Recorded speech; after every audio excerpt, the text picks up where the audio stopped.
Здраво на сите! Јас сум Ангела Стојовска и доаѓам од Штип, односно од основното општинско училиште Димитар Влахов. Во денеска ќе зборувам за книгата Далечна љубов.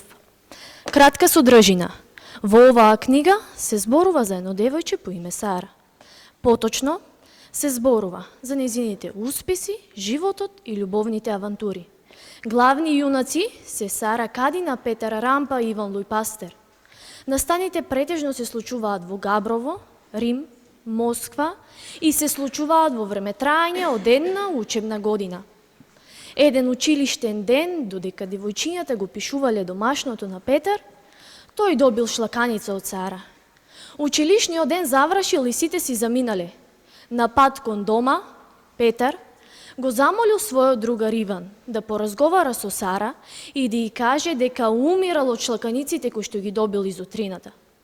Доцна навечер, додека талентираната Сара свирела на незината виолина. Стојки под незиниот прозорец, Иван размислувал што да стори.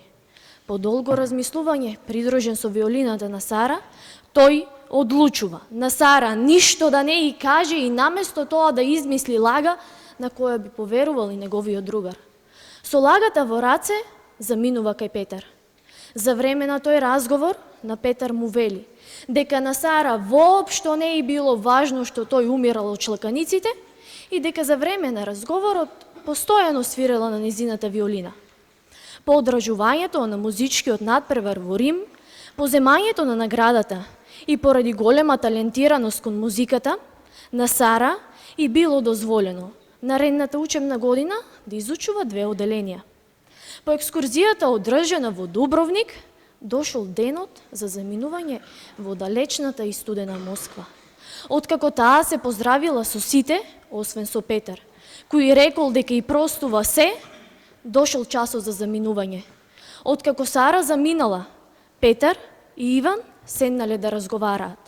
За време на тој разговор, Иван му рекол на Петар дека и Сара била лудо влюбена во него, но тој тоа го сокрил со цел неговиот другар да не се откаже од кошарката, во што бил навистина многу добар. Откако Иван завршил со своето излагање, Петар се насмевнал и рекол дека тоа навистина било добра сцена. Зошто Петар вистината не ја сватил за реалност? Што ќе се случи со таа далечна љубов од Габрово до Москва? Дали подоцна Петар ќе свати дека всушност разговорот била вистината која што долго се сокриела? Прочитајте ја книгата Далечна љубов и дознајте се.